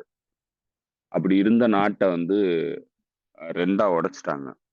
புஷ் புஷ் ஆட்சியில இருந்த காலத்துல வந்து அதை 2ஆ உடைச்சு சவுத் சூடான்ங்கிற நாட்டை தனியா பிரிச்சு எடுத்துட்டாங்க. அப்ப அதுல ஆயில் ரிசோர்சஸ் பெருமளவுக்கு சவுத் சூடானுக்கு போயிடுச்சு. அதனால சுடான்ல வந்து ஆயில் ரிசோர்சஸ் இப்போ அதிகமா கிடையாது. ஆனா சுடான்ல கோல்டு அதிகமா இருக்கு. கோல்டு வந்து அம், பெரிய அளவுக்கு சுடானுக்குள்ள இருக்கு. அதே போல விவசாய நிலங்கள் வந்து அதிகமான நிலங்கள் இருக்கு. ஸோ இதெல்லாம் தான் வந்து ரிசோர்சஸ், முக்கியமான ரிசோர்சஸ், எதிர்காலத்துக்கு ரொம்ப அவசியமான ரிசோர்சஸ்னா உலக பிரச்சனைகள்ல முக்கியமான காரணம் வைக்கக்கூடியது வந்து ஒண்ணு விவசாயம், இன்னொன்னு தண்ணி. இந்த தண்ணியும் விவசாயமும் ரொம்ப ரொம்ப முக்கியமானது. நம்ம அந்த அளவுக்கு அதை முக்கியத்துவம் கொடுக்கறது இல்ல. சர்வதேச அரசியலை பொறுத்தளவுல ஆதிக்கத்துக்கு அடிப்படையா இருக்கிறது எதை மையமா வச்சு போர்கள் வந்து நடக்குதுன்னா தண்ணிக்காகவும் விவசாய நிலங்களுக்காகவும் தான் வந்து பிரதானமா வந்து போர்கள் வந்து பல இடங்கள்ல நடக்குது. அதை கடந்து தான் வந்து எண்ணெய் வளம், மற்ற மினரல் வளங்கள்லாம் வந்து அதை கடந்து தான். அதற்கு முன்னாடி பிரதானமானதா இருக்கிறது வந்து தண்ணீரும் உணவும் தான். தண்ணீரும் உணவுக்கான ஆஹ், போருங்கிறது பெரும் அளவுக்கு பல நாடுகள்ல நடக்கிற போர்களுக்கான அடிப்படை வந்து தண்ணீரும் உணவும் தான். இந்தியா பாகிஸ்தான் பிரச்சனையிலும் வந்து தண்ணீர் உணவு மிக முக்கியமான பங்களிக்குது. அதே போல காஷ்மீரை புடிச்சு வச்சிருக்கிறதுலயும் தண்ணீர் வந்து மிகப்பெரிய பங்களிக்குது. இன்னும் சொல்ல போனா இப்ப இந்த சுடானுக்குள்ள இல்ல இந்த சுடானுக்குள்ள நடக்கிற பிரச்சனையிலயும் முக்கியமான பங்களிக்கிறது வந்து தண்ணீரும் உணவும். லெபனான், இஸ்ரேலினுடைய பரந்த இஸ்ரேல் ப்ராஜெக்ட் இதுலலாம் வந்து முக்கியமான பங்களிக்கக்கூடியது தண்ணீர். ஸோ இதெல்லாம் தான் வந்து பிரதானமான காரணம். ஸ்ட்ராட்டஜிக்கா பார்க்கும்போது தண்ணீரை வந்து மையமா வச்சு இந்த போர்கள் வந்து பெருமளவுக்கு நடக்குது. நம்ம இந்த இதுக்கு முக்கியத்துவமே கொடுக்கறது இல்லை. யாருமே வந்து இதுக்கு முக்கியத்துவம் கொடுக்கறது இல்லை. ஆனா இது ரொம்ப பிரதானமான காரணமா இருக்கு பல நாடுகளினுடைய போர்களுக்கு. இன்னும் சொல்ல போனா சிரியாவினுடைய வீழ்ச்சியில பலனடைஞ்ச 2 முக்கியமான நாடுகள் வந்து ஒண்ணு இஸ்ரேல், இன்னொன்னு துருக்கி. துருக்கி வந்து இதுல எந்த வகையில பலன் பெறுதுன்னா, துருக்கி வந்து எதை மையமா வச்சு இந்த விரிவாக்க நலன் சார்ந்து இருந்து இயங்குதுன்னா தண்ணீர் தான். யூப்ரட்டிஸ் நதியை கட்டுப்படுத்தணுங்கிறதுல முக்கியமான ரோல் வந்து துருக்கி வந்து ப்ளே பண்ணணும்னு நினைக்குது. அதே போல அஹ், இஸ்ரேலுக்கு வந்து இந்த கொலான் ஹைட்ஸ்ல இருந்து வரக்கூடிய தண்ணீர் வந்து ரொம்ப அவசியமானதா இருக்கு. இப்போ கொலான் ஹைட்ஸை பிடிச்சி வச்சிருக்கிறது, இப்ப அதனை சுற்றி இருக்கக்கூடிய பகுதிகளில் குனேட்ராவெல்லாம் பிடிச்சி வச்சிருக்கிறதுக்கு இன்னொரு மிக முக்கியமான காரணம் தண்ணீர். அதே போல வெஸ்ட் பேங்கை வந்து மீண்டும் மீண்டும் தாக்குதல் நடத்துறது, ஜொர்டானை வந்து ஜொர்டான் வரைக்கும் வந்து போகணும்னு நினைக்கிறதுக்கெல்லாம் அடிப்படை காரணம் ஜொர்டான் ரிவர்ல இருந்து வரக்கூடிய தண்ணீர். ஸோ இப்படி முக்கியமான பங்கு இது. ஆனா இதை நம்ம வந்து அவ்வளவு முக்கியத்துவம் கொடுத்து பேசுறது இல்ல. தண்ணீர் வந்து ரொம்ப முக்கியமான பங்களிக்குது இந்த போர்கள்ல. அப்படியான ஒரு மிக முக்கியமான இடம் தான் வந்து சூடான். சூடான்ல வந்து விவசாய நிலம் பெரிய அளவுக்கு விவசாயம் பண்ணக்கூடிய நிலங்கள் வந்து பெரிய அளவுக்கு இருக்கு. நல்ல வளமான நிலங்கள். அதே போல கோல்டு. யுனைடெட் அரப் எமிரேட்ஸ்க்கு இல்லாத 2 முக்கியமான விஷயங்கள் வந்து இது 2ம். கோல்டு கிடையாது யுனைடெட் அரப் எமிரேட்ஸ்ல. அதே போல விவசாய நிலம் கிடையாது. தண்ணீரும் கிடையாது. இந்த 3 விஷயங்களும் வந்து ஸ்ட்ராட்டஜிக்கா யுனைடெட் அரப் எமிரேட்ஸ்க்கு ரொம்ப அவசியமானது. அதே போல இந்த பகுதியில ஆதிக்கம் செலுத்தணுங்கிற ஹெஜோமோனிக் பவரா இருக்கணுங்கிறதுல இதுக்கு இருக்கிற ஆர்வம். ஜியோ பொலிட்டிக்கலி வந்து முக்கியமான நாடா இருக்கணுங்கிறதுல யுனைடெட் அரப் எமிரேட்ஸுக்கு இருக்கிற ஆர்வம். அந்த பின்னணியில தான் ஆப்பிரிக்கன் கடல் கடற்கரை பகுதிகளில் தன்னுடைய இராணுவ தளங்களை உருவாக்குறதுக்கான முயற்சியில கடந்த ஒரு 10 வருஷமாவே United Arab Emirates, Saudi Arabia போன்ற நாடுகள் வந்து ஈடுபடுறாங்க. இந்த பகுதியில வந்து ஆதிக்கம் செலுத்தணுங்கிறதுல. அப்ப சவுதி அரேபியாவுக்கும் யுனைடெட் அரப் எமிரேட்ஸ்குள்ளேயுமே வந்து இந்த போட்டிங்கிறது இருக்கு. கத்தாருக்கு, சவுதி அரேபியாவுக்கு, யுனைடெட் அரப் எமிரேட்ஸ்க்கு இவங்களுக்கு எல்லாருக்குமே வந்து போட்டி இருக்கு. இவங்க எல்லாரும் ஒரே அணியில இருந்து இயங்கிட்டு இருந்தாலும் இவங்கக்குள்ள வந்து இன்டர்னலி இந்த போட்டி வந்து இருந்துகிட்டே இருக்கு.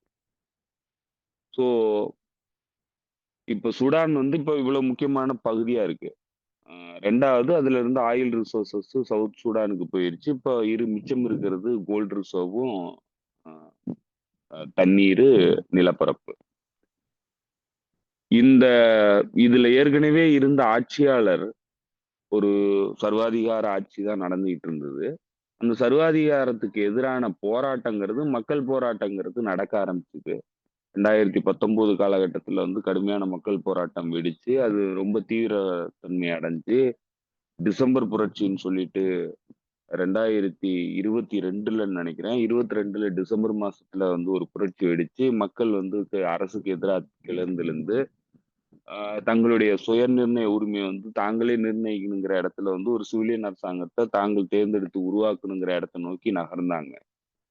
ஆனா அதனுடைய முடிவு எங்க போய் முடிஞ்சிருச்சுன்னா, அ கடைசியா வந்து அந்த அரசாங்கத்த வந்து வெளியேத்துனாங்க. அந்த ரூலர வந்து வெளியேத்திட்டாங்க. அ பஷீர்ன்னு நெனைக்கிறேன். அந்த ஆள் பேர் வந்து பஷீரு. அந்த ஆள வந்து வெளியேத்துனாங்க. வெளியேத்துன உடனே அந்த வெளியேற்றத்துல வந்து ராணுவம் வந்து முக்கிய பங்காற்றுனுச்சு. மக்கள் கூட நின்னுகிட்டு நாங்க வந்து வெளியேத்துறோம் அப்படின்னு சொல்லி தான் வந்து இந்த மக்கள் கூட நின்னு ராணுவம் வந்து இயங்குனுச்சு. அது ராணுவம் மட்டும் இல்ல, துணை ராணுவ படைகள் வந்து இருந்தாங்க. பெரிய அளவுக்கு துணை ராணுவ படைகள். இந்த துணை ராணுவ படைகள் எல்லாமே வந்து எங்க பெருசா வேலை பார்த்தவங்கன்னா, யமன் போர்ல வந்து ஒர்க் பண்ணவங்க. இந்த யமன் போர்ல வேலை பார்த்தவங்க, யமன்ல வந்து போர் நின்னதுக்கு அப்புறம் அவங்க எல்லாம் வந்து எங்க போறதுன்னு தெரியாம இருந்தப்போ, அவங்க எல்லாரும் வந்து சேர்ந்த இடம் சுடானுக்கு வந்து, துணை ராணுவ படையா வந்து அந்த நாடு வந்து அவங்கள சேர்த்துக்கிடுச்சு. துணை ராணுவ படைகள் கிட்டத்தட்ட 2,00,000 பேருக்கு மேல துணை ராணுவ படைகள் இருந்தாங்க. துணை ராணுவ படைக்கும், ராணுவ படையும் சேர்ந்து தான் வந்து மக்கள் கூட நின்னு அந்த அரசாங்கத்த வந்து வெளியேத்துனாங்க. அதுக்கப்புறம் வந்து அது ஒரு டிரான்சிஷனல் கவர்ன்மெண்ட், சிவிலியன் பாடி, மிலிட்டரி ஸ்ட்ரக்சர் இவங்க எல்லாருமா சேர்ந்து ஒரு டிரான்சிஷனல் கவர்ன்மெண்ட்ட வந்து உருவாக்கியிருந்தாங்க. 6 மாத காலம் வந்து அந்த டிரான்சிஷனல் கவர்ன்மெண்ட் இருக்கும். அதுக்கப்புறம் வந்து எலக்ஷன் வச்சு சிவிலியன் கவர்ன்மெண்ட்ட வந்து உருவாக்கிட்டு, ராணுவம் வந்து தன்னுடைய கட்டுப்பாட்ட விலக்கிக்கும் அப்படிங்கிறது தான் பேச்சு.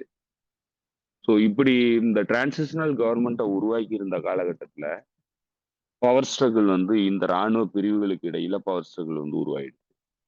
அப்படி உருவான இடத்துல ராணுவ தளபதியா இருந்தவருக்கும், ஆர்எஸ்எஃப்னுடைய அ அதாவது இந்த பாராமிலிட்டரி ஃபோர்ஸ் துணை ராணுவ படையிலனுடைய ஹெட்டுக்கும் வந்து முரண்பாடு உருவானுச்சு. இந்த முரண்பாட்டுக்கு அடிப்படை காரணம் ரிசோர்ஸஸ கொள்ளையடிச்சுக்கிறதுல தான். அப்ப கோல்டு வந்து பெருமளவுக்கு ராணுவ கட்டுப்பாட்டுல இருக்கும்போது, இவங்க வந்து கோல்டு கட்டுப்பாடு வந்து இவங்கள்ட்ட இருந்தது. சுரங்கங்கள் பூரா வந்து தங்கச் சுரங்கங்கள் வந்து இவங்களுடைய கட்டுப்பாட்டுல இருந்தது. அப்போ வெளிநாட்டு நிறுவனங்களும், நாடுகளும் இத வந்து அ எக்ஸ்ப்ளாய்ட் பண்ணிட்டு இருந்தாங்க. குறைந்த விலையில வாங்கிட்டு போறது இவங்கள்ட்ட இருந்து. இதுல வந்து பெருமளவுக்கு லாபம் பார்க்க ஆரம்பிச்சதுல ஆர்எஸ்எஃப் அ ஹெட்டா இருக்கிறவருடைய நிறுவனம் வந்து பெரிய அளவுக்கு ஒர்க் பண்ணியிருக்குது. அவங்க தான் வந்து பெரிய அளவுக்கு இந்த அ தங்கச் சுரங்கத்த வந்து கட்டுப்படுத்திட்டு இருக்கிற குரூப்பு. அந்த நிறுவனம் வந்து து அ யுனைட்டட் அரப் எமிரேட்ஸ்ல பெரிய அளவுக்கு கடத்தல்ல ஈடுபடுது. தங்க கடத்தல்ல. யுனைட்டட் அரப் எமிரேட்ஸ்க்கு வர்ற தங்கம் பூரா அந்த நிறுவனத்தின் மூலமா வர்ற தங்கம் தான். ஸோ இப்படிதான் வந்து யுனைட்டட் அரப் எமிரேட்ஸுக்கு இந்த துணை ராணுவ படை கூட வந்து நெருங்கிய உறவு. இப்ப அதே சமகாலத்துல துணை ராணுவ படைக்கு சவுதி அரேபியா, எகிப்து போன்ற நாடுகளும் உதவி பண்ணிட்டு இருந்தாங்க. சவுதி அரேபியா உதவி உதவி பண்ணிட்டு இருந்தது. எகிப்து வந்து ராணுவத்துக்கு உதவி பண்ணிட்டு இருந்தது. துருக்கி வந்து துணை ராணுவ படைக்கு உதவி பண்ணிட்டு இருந்தது. இப்படி பல்வேறு நாடுகள் வந்து இந்த இந்த பகுதியினுடைய ஆதிக்கத்துல வந்து தங்களுக்கு முக்கிய பங்கு வேணுங்கிறதுக்காக முக்கியமான நாடுகள் எல்லாருமே வந்து இதுல இன்வால்வ் ஆயிட்டு இருந்தாங்க. அப்படி ஆகும்போது என்ன ஆயிடுச்சுன்னா, 2 பேருக்கும் இடையிலான அந்த பவர் ஸ்ட்ரகிள் பெரிய சண்டையா உருவாயிடுச்சு. விட்டு குடுக்கல யாருமே. 2 பேருமே விட்டு குடுக்கல. பெரிய சண்டையா உருவாயிடுச்சு. இந்த சண்டையில பல்வேறு மக்கள் வந்து பாதிக்கப்பட்டாங்க. நகரத்துக்கு வர்றதுக்கான சண்டை வந்து பெரிய சண்டையா நடந்தது. ராணுவத்துக்கும், துணை ராணுவ படைக்கும். அப்ப அதுதான் தெரியும் நமக்கு தொடர்ந்து இந்த மிகப்பெரிய பேரவலம் வந்து மக்கள் வந்து இடர்பாடுல சிக்குனாங்க. பெரிய போர்க்குற்றங்கள் நடந்தது. மக்கள் வந்து இடப்பெயர்வை சந்திச்சாங்க. உள்நாட்டிலேயே அகதிகள் ஆக்கப்பட்டாங்க. கிட்டத்தட்ட வந்து அ மில்லியன் கணக்குல வந்து மக்கள் வந்து இன்னைக்கு இடப்பெயர்வு அடைஞ்சிருக்கிறாங்க. அவங்களால நிரந்தரமா நிக்க முடியல. யாருக்கும் சொந்த வீடு வந்து இல்ல. இருந்த வீட்டெல்லாம் விட்டுட்டு வெளியேற வேண்டிய நிலைக்கு தள்ளப்பட்டுட்டாங்க. ஸோ இப்படி பல்வேறு இன்னல்கள அனுபவிக்கிறாங்க. அதேபோல உணவு பஞ்சம், பெரிய அளவுக்கு உணவு பஞ்சம், உணவு கிடையாது. பல சிக்கல்கள வந்து மக்கள் இந்த சண்டைக்கு மத்தியில வந்து அனுபவிக்கிறாங்க. அப்படியான இடத்துல தான் இப்ப இந்த துணை ராணுவ படை வந்து கார்ட்டூம் நகரத்த விட்டு வெளியேற வேண்டிய நிலைக்கு தள்ளப்பட்டுச்சு. பவர் ஸ்ட்ரகிள் வந்து பவர் பேலன்ஸ் வந்து பெரிய அளவுக்கு மாற்றம் அடைஞ்சது. நாடுகளினுடைய உதவிகள் வந்து வெவ்வேறு பிரிவுகளுக்கு திரும்ப ஆரம்பிச்சது. இதுல பல நாடுகள் வந்து தங்களுடைய உதவிய வந்து RSFக்கு குடுக்கறத நிறுத்திக்கிட்டு, ராணுவத்துக்கு குடுக்க ஆரம்பிச்சாங்க. அதுல துருக்கி, அ சவுதி அரேபியா போன்ற நாடுகளும் வந்து ராணுவத்துக்கு உதவி பண்ண ஆரம்பிச்சுட்டாங்க. அப்ப RSFக்கு பெரிய உதவிகள் கிடையாது. இப்ப யாரு உதவி பண்ணிக்கிட்டு இருந்தான்னா, யுனைட்டட் அரப் எமிரேட்ஸ். இப்போ யுனைட்டட் அரப் எமிரேட்ஸ் உதவி பண்ணிட்டு இருக்குன்னா, அதுக்கு பின்னணியில யார் இருக்காங்கங்கிறது நமக்கு தெரியல. ஏன்னா, இப்ப எல்லா நாடுகளுக்கு பின்னணியிலயும் அமெரிக்காவினுடைய அணியில தான் இருந்துகிட்டு இயங்குறாய்ங்க. ஸோ அப்படி இருக்கிறப்போ, யுனைட்டட் அரப் எமிரேட்ஸ்க்கு அந்த சிறப்பான விஷயம் வந்து எப்படி கிடைக்குது? யார் உதவி பண்ணிட்டு இருக்கா? அதுல என்ன பெனிஃபிட் அவிங்க அடையறாய்ங்கங்கிறது நமக்கு தெரியல. ஆனா, இந்த இந்த பிளவு வந்து இவங்கக்குள்ள வந்து இந்த யாருக்கு யாரு ஆதரவு குடுக்கறதுங்கிறதுல பிளவு உருவாகி, மற்ற நாடுகள் எல்லாமே வந்து ராணுவத்துக்கு கூட வந்து போயிட்டதுக்கு அப்புறம், யுனைட்டட் அரப் எமிரேட்ஸ் மட்டும் நின்னுகிட்டு RSF வந்து பாதுகாக்குது. RSFக்கு எல்லா உதவிகளும் பண்ணுது. மிலிட்டரி உபகரணங்கள் குடுக்கறது மட்டும் இல்ல. சமீபத்துல வந்த லீக் தகவல் என்னன்னாக்க, யுனைட்டட் கிங்டத்துல இருந்து, அதாவது இங்கிலாந்துல இருந்து வாங்குற ஆயுதங்கள பூரா வந்து அங்க அனுப்புறதா ஒரு குற்றச்சாட்டு எழுந்தது. அந்த ஆயுதங்களையும் வழங்குறாங்க. அதேபோல கொலம்பியால இருந்து மெர்சனரி படைகள இறக்கி கொண்டு போயி RSF கூட சண்டைக்கு அனுப்புறாங்க. ஸோ இப்படி பல்வேறு நாடுகள்ல காச குடுத்து படை வீரர்கள திரட்டி கொண்டு வந்து இறக்கி அந்த நாட்டு ராணுவத்துக்கு எதிரா சண்டைய வந்து யுனைட்டட் அரப் எமிரேட்ஸ் தனியாளா நின்னு நடத்திக்கிட்டு இருக்கு. இதுல என்னன்னா, யுனைட்டட் அரப் எமிரேட்ஸ் பெரிய அளவுக்கு தங்கம் விற்பனை பண்ற 2வது பெரிய நாடு. உலகத்திலேயே 2வது பெரிய நாடுன்னா தங்கம் விற்பனையில யுனைட்டட் அரப் எமிரேட்ஸ். அப்ப இந்த தங்கம் எல்லாம் எங்க இருந்து வருதுன்னா, சூடான்ல இருந்து கொள்ளையடிக்கப்பட்டு வருது. இந்த கொள்ளையடிக்கிற விஷயத்த பண்றது வந்து RSFனுடைய சீஃபா இருக்கிறவன் தான் வந்து இந்த வேலையில ஈடுபடுறான். அவனுடைய நிறுவனம் தான் ஈடுபடுது. அப்ப இந்த கோல்ட வந்து கொள்ளையடிக்கிறதுல பெரிய அளவுக்கு இந்த போர்ல வந்து பங்கீடு இருக்கு. இப்போ இந்த கோல்ட கொள்ளையடிக்கிறதுக்காக இந்த போர் வந்து தீவிரப்படுத்தப்பட்டுட்டே இருக்கு. அதே போல இந்த பகுதியில இருக்கக்கூடிய நிலப்பரப்புகள கட்டுப்படுத்துறதுலயும் இந்த இந்த போர் வந்து தீவிரமாயிட்டு இருக்கு. அதே போல நீர்நிலைகள கட்டுப்படுத்துறதுலயும் இந்த போர் வந்து ரொம்ப தீவிரமாயி போயிட்டு இருக்கு. ஸோ இப்படி போன இடத்துல தான் இந்த டார்ஃபோர்ங்கிற அந்த அ பகுதியில, மாகாணத்துல அ கார்ட்டூம்ல இருந்து வெளியேறின இந்த RSF படைப்பிரிவுகள் தொடர்ந்து வந்து ஆயில் ரிஃபைனரிலலாம் வந்து தாக்குதல் நடத்திட்டு இருந்தாங்க. ட்ரோன் மூலமான தாக்குதல்கள்ல ஈடுபட்டுக்கிட்டு இருந்தாங்க.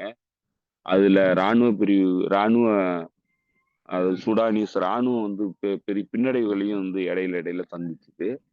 இந்த டைனமிக்ஸ் வந்து மாற்றம் அடைஞ்சது. உதவிகள்ல வந்து மாற்றம் அடைஞ்சது. அதுல வந்து பார்த்தீங்கன்னா, புதுசா அ இதுக்கு உதவி பண்ண நாடுன்னா ஈரான். ஈரான் வந்து சூடானிஸ் ராணுவத்துக்கு வந்து உதவி பண்ண ஆரம்பிச்சது.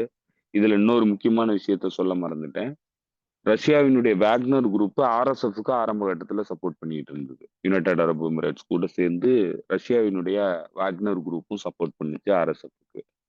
இப்ப அதெல்லாம் மாற்றம் அடைஞ்சு இப்ப இன்னைக்கு கிட்டத்தட்ட மற்ற எல்லா நாடுகளும் வந்து ராணுவத்துக்கு உதவி பண்ணிட்டு இருக்கிற நேரத்துல யுனைட்டட் அரப் எமிரேட்ஸ் மட்டும் RSFக்கு உதவி பண்ணிட்டு இருக்கு. அதாவது SAF, RSF, சுடானிஸ் ஆர்மி, சுடா rapid support force, paramilitary group.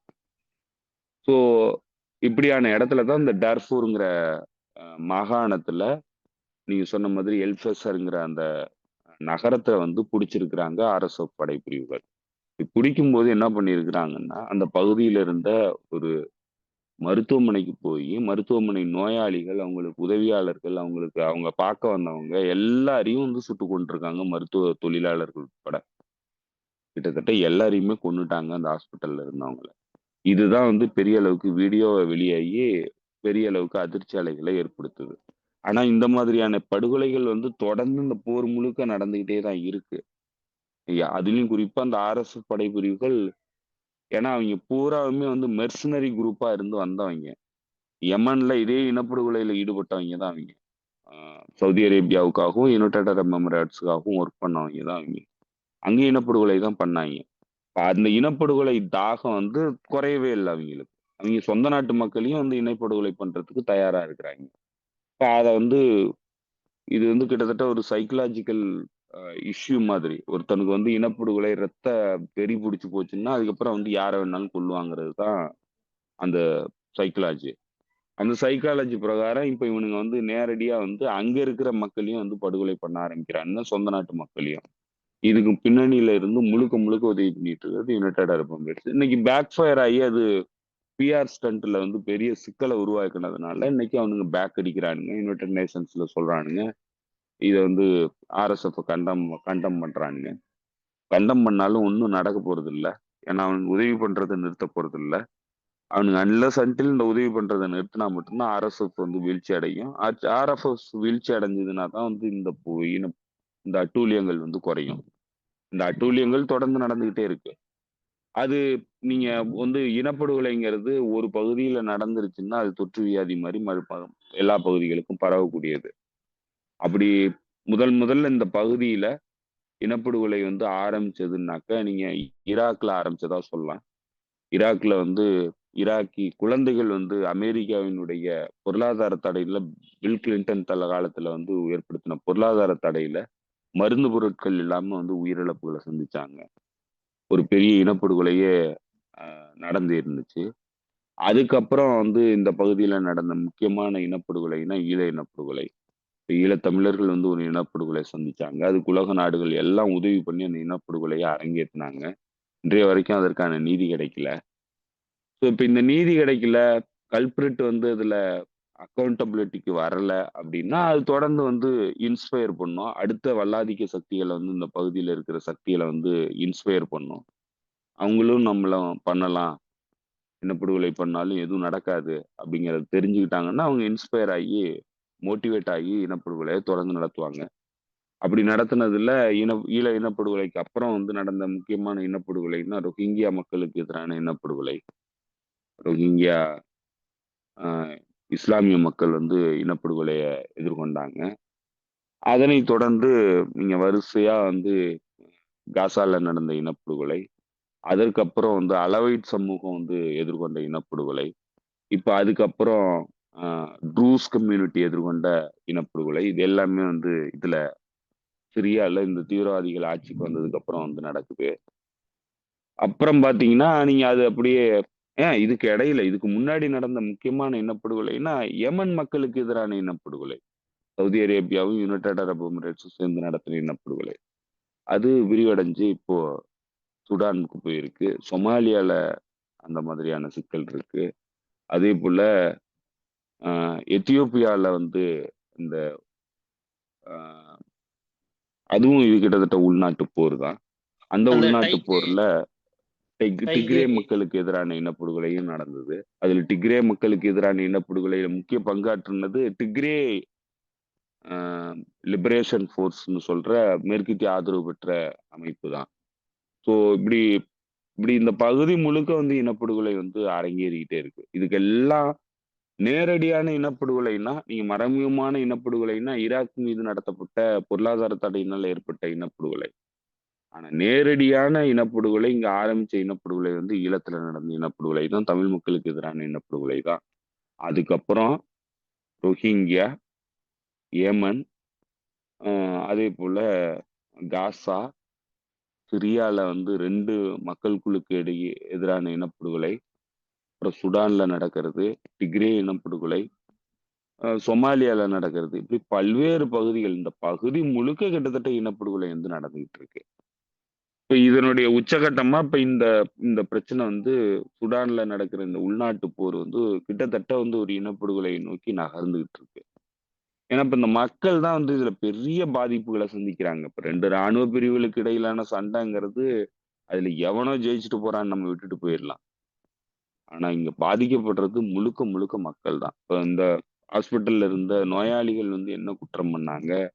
அந்த பகுதியில பொறந்ததுனால குற்றமா? ஓ! மிக கொடூரமான விஷயங்கள் வந்து நடக்குது. இம்ப்யூனிட்டி எதிர்கொ அ இம்ப்யூனிட்டி அனுபவிக்கிறானுங்க. குற்றவாளிகள் யாருமே தண்டிக்கப்படல. ராஜபக்சே தொடங்கி இன்னைக்கு பின் சயீத் வரைக்கும் வந்து இதே பிரச்சனை தான். எல்லாருமே வந்து இம்ப்யூனிட்டி அனுபவிக்கிறாங்க. நெத்தன்யாகுக்கு எந்த பிரச்சனையும் வர்றதில்ல. அ சவுதி அரேபியாவுக்கு எந்த பிரச்சனையும் வரல. அ அதேபோல ஆங் சாங் சூயி வந்து இந்த இனப்படுகொலைக்கு காரணமா இருந்தவ. இதுல ரோஹிங்கியா மக்களுக்கு எதிரான இனப்படுகொலைக்கு. அவளுக்கு எதிரா ஒண்ணும் பெருசா நடக்கல. அந்த அரசாங்கமே வந்து அவள புடிச்சு வச்சிருக்கே தவிர, மற்றபடி இனப்படுகொலைக்கான நீதிங்கிறது எதுவுமே கிடைக்கல.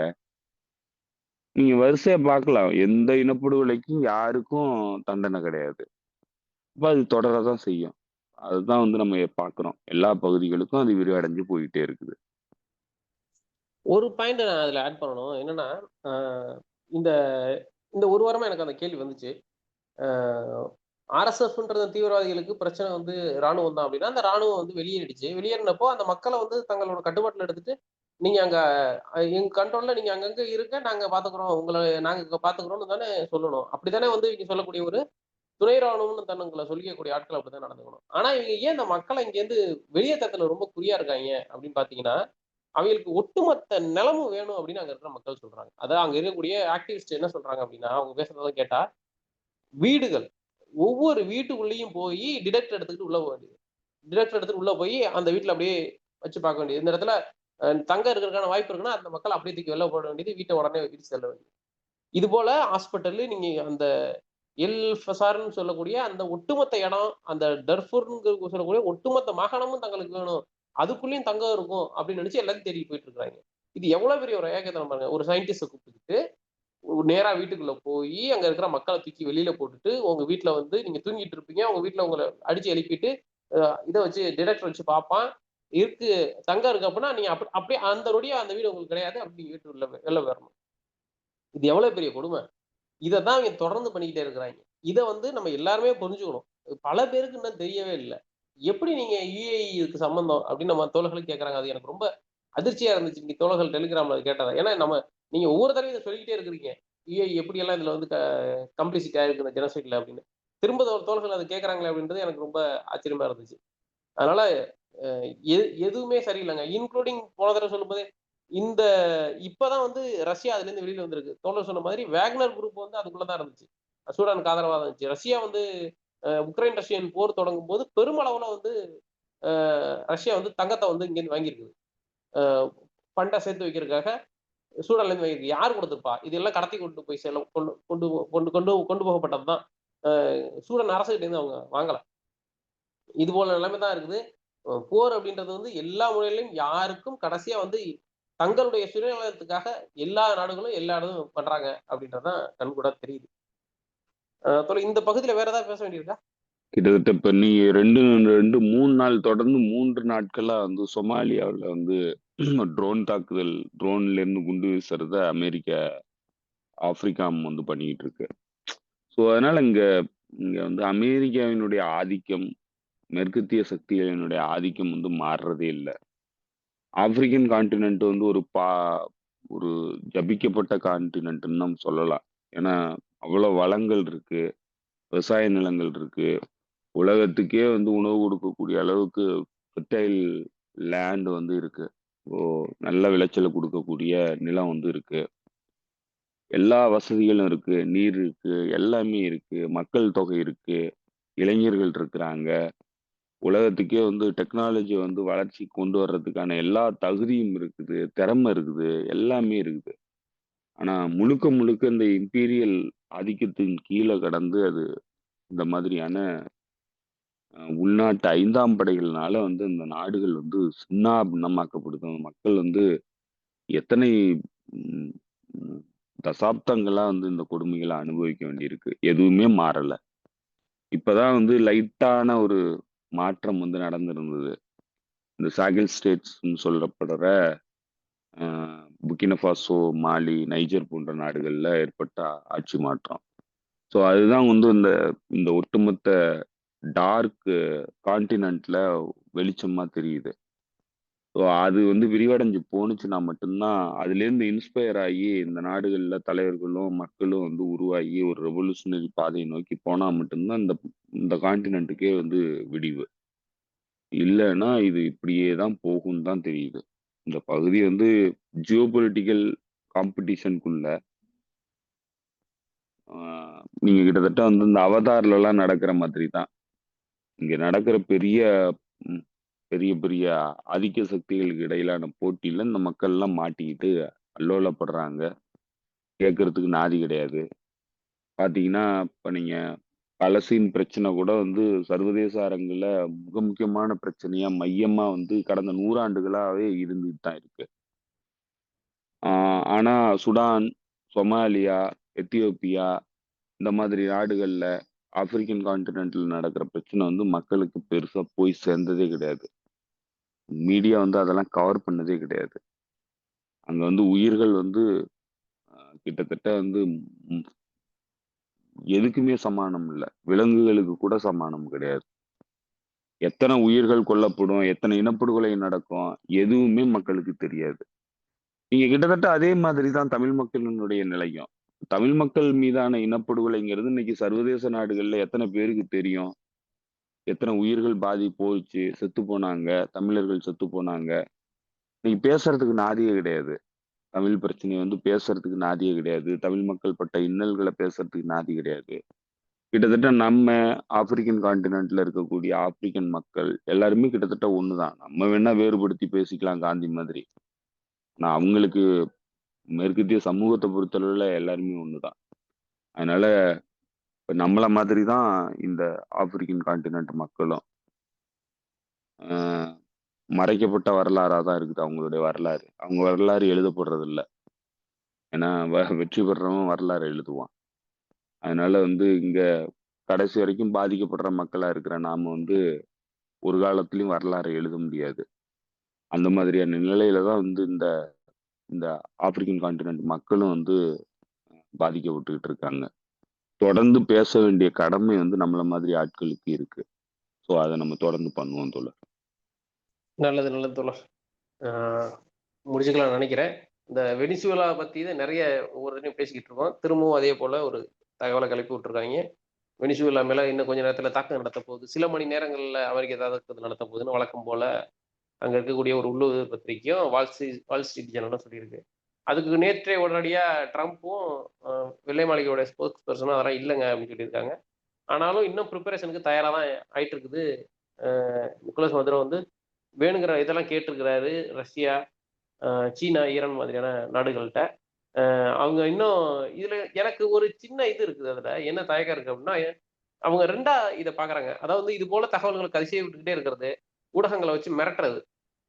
அ அமெரிக்கா வந்து இங்க தாக்குதல் நடத்தப் போகுது, அங்க தாக்குதல் நடத்தப் போகுது அப்படின்னு சொல்லி மிரட்டி, மிரட்டி சைக்காலஜிக்கலா அந்த மக்கள வந்து டவுன் பண்ணி, உள்ளுக்குள்ளேயே வந்து பிரச்சனைய வெடிக்க வைக்கணும். அதாவது வந்து நிக்கோலஸ் மதுரோவுக்கு எதிரா உள்ளுக்குள்ளேயே பிரச்சனைய வெடிக்க வைக்கணும் அப்படின்றத அவங்களோட பேசிக்கா சொல்றாய்ங்க. இவங்க சொல்றாங்க இல்லையா, "நீ இவரு எங்க போறார், எங்க வரார்ன்னு தெரியும். எப்ப வேணாலும் அவர கொல்லுவோம்" அப்படின்னு சொல்றது. அப்புறம் வந்து அவரோட அ டேட் வந்து கவுண்ட் டவுன் ஸ்டார்ட் ஆயிருச்சு. அவர எப்ப வேணாலும் நாங்க தூக்கிருவோம் அப்படின்னு சொல்றது. இதெல்லாம் வந்து ஒரு சைக்காலஜிக்கல் வாரா தான் வந்து சொல்றாங்க. எனக்கு இதத்தான் நான் இப்படிதான் அத பார்க்கிறேன். அந்த மக்கள் உடைஞ்சுட்டாங்கன்னா முடிஞ்சு போச்சு. இவங்க மிலிட்டரியா உள்ள போக முடியாது. மிலிட்டரியா உள்ள போனாங்கன்னா, அது விஷயம் வேற. அவங்களால ஒண்ணும் பண்ண முடியாது. இப்ப எப்படி இஸ்ரேல், அமெரிக்காவும் காசாவுக்கு வெளில நிக்குதோ, அப்படித்தான் அங்கேயும் நிக்கும். அது வேற விஷயம். ஆனா, மக்கள் உள்ளுக்குள்ள உடைஞ்சுட்டாங்கன்னா, அது மிகப்பெரிய ஆபத்து தான் இல்லையா? அந்த இதுக்கு, அந்த நாட்டுக்கு. இல்ல அவ்வளோ சீக்கிரம் அவங்க உடைய மாட்டாங்க தோழர். ஏன்னா அரசியலா வந்து நல்ல தெளிவு பெற்ற மக்கள் தான். பொலிட்டிக்கல்லி மோட்டிவேட்டட் மக்கள். அதே மாதிரி ஆ இவங்க குடுக்குற அச்சுறுத்தல், இது எல்லாமே வந்து பெரிய அளவுக்கு அங்க எடுபடாது, மக்கள் மத்தியில. ஏன்னா மக்கள் வந்து வலுவா இருக்கிறாங்க. அங்க இருக்கிற ஆப்போசிஷன் 5ஆம் படைகள் வந்து 5த் காலமிஸ்ட் வந்து அங்க எதுவும் பண்ண முடியாது. ஏன்னா ப்ராப்ளம் என்னன்னா, அவங்களுக்கு ஆதரவு இருந்ததுன்னா எப்பவோ பண்ணியிருப்பாங்க. மக்கள், ஏழை மக்கள், ஏழை எளிய மக்கள், உழைக்கிற மக்கள் எல்லாருமே வந்து கிட்டத்தட்ட ரூரல் பகுதிகள்ல இருக்கக்கூடியவங்க, கிராம பகுதிகள்ல இருக்கக்கூடியவங்க. எல்லாருமே வந்து பொலிவேரியன் ரெவல்யூஷன் உருவான காலகட்டத்தில இருந்து ஹூகோ சாவஸ்க்கு வந்து ஆதரவா இருந்தாங்க. அதுக்கப்புறம் வந்து நிக்கோலஸ் மதுரோவுக்கு ஆதரவா இருக்காங்க.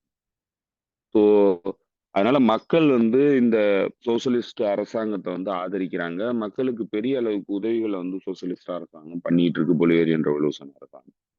ஸோ அதனால மக்கள் மத்தியில இந்த அரசுக்கு அந்த ஆதரவு இருக்கு. ஆனா அந்த அப்பர் மிடில் கிளாஸ் சொசைட்டி தான் அது. அது எப்படின்னா கிட்டத்தட்ட அமெரிக்காவினுடைய தயவுல வாழ்ந்துகிட்டு இருக்கக்கூடிய சொசைட்டி. அது காலாகாலத்துக்கும் எல்லா ஊர்லயும் இருக்கக்கூடிய சொசைட்டி தான். அந்த சொசைட்டிக்கு மக்கள் மத்தியில ஆதரவு கிடையாது. இன்னும் சொல்லப்போனா அவங்க பயங்கர ரேசிஸ்ட். எல்லாருமே வெள்ளைக்காரனுங்க. இப்போ இதுல இருந்தாலும் வெனிசூலால இருந்தாலும் எல்லாருமே வந்து வெள்ளை இனத்தவனுங்க. இப்போ அவனுங்க பூரா வந்து இந்த லோக்கல் இண்டிஜினியஸ் பாப்புலேஷனை வந்து கேவலமா தான் பார்ப்பாங்க. அதே போல பிளாக் மைக்ரேட் ஆகி வந்து அந்த காலத்துல வந்து அடிமைகளா வந்து அந்த உள்ளூர் மக்கள் கூட வந்து அஹ், கலப்பினத்தவர்களா மாறினவங்களையும் வந்து கேவலமா தான் பார்ப்பாங்க. அவங்கள எல்லாத்தையும் ரொம்ப கீழ்த்தரமா தான் பார்த்துக்கிட்டு இருக்காங்க. இது அந்த பகுதி முழுக்க இருக்கக்கூடிய பிரச்சனை. இது வந்து மெக்சிகோ தொடங்கி மெக்சிகோல இருந்து ஆரம்பிச்சு நீங்க வரிசையா பனாமா, சுரினாமு, அதே போல அர்ஜென்டினா, பெரு, கொலம்பியா, சிலி, இப்படி பல நாடுகள் அந்த பகுதியில் இருக்கக்கூடிய எல்லா நாடுகள்லயும் இந்த ரேசிஸ்ட் பிரச்சனை இருக்கு. எல்லாருமே வெள்ளைக்காரனுங்க போனவனுங்க அங்க ஆட்சிக்கு போனவனுங்க அப்படியே இருந்து அந்த குடும்பங்கள் வந்து அங்கேயே இருந்துகிட்டு கியூபால இப்படி பல நாடுகள்ல வந்து இந்த பிரச்சனை இருக்கு. ஸோ இவனுங்க எல்லாருமே ரேசிஸ்ட், எல்லாருமே வெள்ளைக்காரனுங்க, எல்லா இனவெறி பிடிச்சவனுங்க, நிறவெறி பிடிச்சவனுங்க. ஸோ இவனுங்களுக்கு மக்கள் ஆதரவு எப்பவுமே கிடைக்காது. இவனுங்க கண்ட்ரோல் பண்றது மூலமா எது மூலமா பண்றாங்கன்னா ராணுவம், உளவுத்துறைகள், கேங்கு, ட்ரக் ட்ரக் மாஃபியா இப்படியான ஆட்களை வச்சுக்கிட்டு ஆயுதம் மூலமா தான் வந்து அவனுங்க கட்டுப்படுத்தி ஆட்சி புரியுறானுங்களே தவிர பல நாடுகள்ல மக்கள் ஆதரவோட இல்ல. இல்லைன்னா மக்கள் வந்து கம்ப்ளீட்டா அரசியல் அறிவே இல்லாம இருக்கணும். எதுவுமே தெரியாம இருந்தாங்கன்னா அதை வச்சுக்கிட்டு பொய்ய சொல்லி பத்திரிகைகள் மூலமா பேசி அது இதுன்னு சொல்லி அவனுங்க வந்து ஆட்சி புரிவானுங்க. வெனிசூலா வந்து அப்படி கிடையாது. அதே போல இந்த இந்த 5ஆம் படை குழுக்களுக்கு ஆதரவு கிடையாது. இவனுங்க எல்லாம் ஒரு குறிப்பிட்ட குறைந்த அளவிலான செக்ஷன் மட்டும்தான். இவனுங்களால எந்த மாற்றத்தையும் அங்க கொண்டு வர முடியாது. அதனால உள்நாட்டில இருந்து பெரிய மாற்றம் நடக்கிறதுக்கான வாய்ப்பு கிடையவே கிடையாது. ஒரே ஒரு வழிதான். ஏற்கனவே அவனுங்க அதை முயற்சியும் பண்ணியிருக்கிறானுங்க. 2020லன்னு நினைக்கிறேன். 2020ல இவரு மதூரோ வந்து ஈக்குவடாரோ ஏதோ போகும்போது அந்த தலைமை விமானி இவருடைய பிளைட்டினுடைய தலைமை விமானி கிட்ட பேரம் பேசி இருக்கிறானுங்க. இப்ப பேரம் பேசி பிளைட்டை வந்து வேற ஏதோ ஒரு நாட்டுல வந்து நீ இறக்கிடு, டெக்னிக்கல் ரீசனை சொல்லி நாங்க வந்து அங்க இருந்து அரெஸ்ட் பண்ணி ஏதோ ஒரு நாட்டுல வந்து இறக்கிடு, நாங்க அங்க இருந்து வந்து அவரை பிடிச்சி அரெஸ்ட் பண்ணி கொண்டு போயிடுறோம் அப்படின்னு சொல்லிட்டு கேட்டிருக்கானுங்க. அவரு அப்படி அது இருக்கிறதுலயே வெனிசூலனுக்கு இருக்கிற ஒரு கேவலமான வேலைன்னா அந்த வேலை தான், அதை நான் செய்ய மாட்டேன் அப்படின்ட்டாரு. ஸோ அது மாதிரி அது நேரடியா அவரு மதுரோவிட்டையும் சொல்லி லோக்கல் செக்யூரிட்டி கிட்ட சொன்னதுக்கு அப்புறம் அந்த திட்டம் வந்து முறியடிக்கப்பட்டிருக்கு. ஸோ அவ்வளவுதான் அவனுங்களால பண்ண முடியும். மதுரோ வந்து கொல்றது, இல்ல மதுரோ வந்து எப்படியாவது கடத்தி கொண்டு போய் அரெஸ்ட் பண்றது, மாஃபியா கேங் மூலமா அரெஸ்ட் பண்றது. ஏற்கனவே ஒரு முறை முயற்சி எடுத்திருக்கிறானுங்க. மெரைன் காவை வந்து கோர வச்சு கிரீன் பராக்னு சொல்ற அமெரிக்காவினுடைய முன்னாள் அதிக ராணுவ வீரர்களை வச்சுக்கிட்டு ஒரு குழுவை உருவாக்கி கூடேட்டா பண்றதுக்கான முயற்சி, கிளர்ச்சியில ஈடுபடுறது, அரசாங்கத்தை மாத்துறதுக்கான ஒரு முயற்சியில ஈடுபட்டு அதுலயும் தோல்வி அடைஞ்சிட்டானுங்க. அதுவும் வெற்றி அடையல. அவரே வந்து வெளிப்படையா கிரேசோன் பத்திரிகைக்கு இன்டர்வியூ கொடுத்திருக்கிறாரு. அதை முன்னெடுத்தவர் அந்த ராணுவ வீரர். அவருக்கு எதிராக கேஸும் நடந்துட்டு இருக்கு யூஎஸ்ல. ஸோ அவர் வந்து அதை அரசாங்கத்துக்கு எதிராக வந்து இப்ப பேசிக்கிட்டு இருக்கிறாரு, சொல்லிட்டு இருக்கிறாரு என்னென்ன நடந்தது, யார் யாரெல்லாம் இதுல சம்மந்தப்பட்டாங்கிறதெல்லாம் சொல்லி இருக்கிறாரு. ஸோ அதனால எல்லா முயற்சியும் எடுத்துக்கிட்டு இருக்கானுங்க. அதுதான் அவனுங்களுடைய வழக்கமான முயற்சி. நேரடியா ராணுவ ரீதியான போரை நடத்தி வெற்றி அடையறதுக்கு வாய்ப்பு இல்ல. போய் இறங்குனானுங்கன்னா, கியூபால எப்படி தோல்வி அடைஞ்சு வெளியேறினானுங்களோ, அது மாரி தான் நடக்கும். இப்போ முடியலன்னா, இந்த மாதிரியான குறுக்கு வழி தான். இப்போ குறுக்கு வழிய தான் வந்து அவனுங்க முயற்சி எடுக்க முடியுமே தவிர, உள்நாட்டுல கிளர்ச்சி ஏற்படுத்தி, உள்நாட்டுல வந்து ஆட்சி மாற்றம் கொண்டு வரதுக்கான வாய்ப்பு கிடையாது. இவனுங்களால இன்வைட் பண்ணி எதுவும் பண்ண முடியாது. இப்ப இருக்கிற ஒரே வழி மதுரோவ கடத்துறது, இல்லன்னா மதுரோவ கொலை பண்றது. இதுதான் வந்து அவனுங்களுக்கு இருக்கிற ஆப்ஷன். அத நோக்கி தான் போவானுங்க. அதுக்கு தயார் நிலையில அவங்க இருக்கணும். அத வந்து எப்படி எதிர்கொள்ளணுங்கிறத அவங்க கேர்ஃபுல்லா பண்ணாங்கன்னா, இவனுங்களுடைய அச்சுறுத்தல்ல இருந்து தப்பிச்சுக்கலாம். ஆமா. அதுக்கான ப்ரிப்பரேஷன்ல தான் அவங்க இருக்காங்கன்னு நல்லா தெரியுது. அது ஏற்கனவே அவங்க அவர சேஃப்கார்ட் பண்றதுக்கான வேலையில அவங்க இறங்கியிருக்காங்க முதல்ல. அடுத்து அதேபோல மீதி ஒருவேளை வான் வழியா அவங்க தாக்குதல் நடத்தினா, அத எதிர்கொள்றதுக்கான ப்ரிப்பரேஷன்லயும் இறங்கியிருக்காங்க. நெறைய அ நட்பு நாடுகள்ட்ட நெறைய ஆயுதங்கள் கேட்டிருக்காங்க. இதான் இப்போதைய சூழ்நிலை. பார்க்கலாம். அடுத்தடுத்து என்ன நகருதுன்னு. உங்க நேரத்துக்கு மிக்க நன்றி சிந்தித் தோழர். நன்றி தோழர். தோழர்களுக்கும் நன்றி. மீண்டும் சந்திப்போம் தோழர்.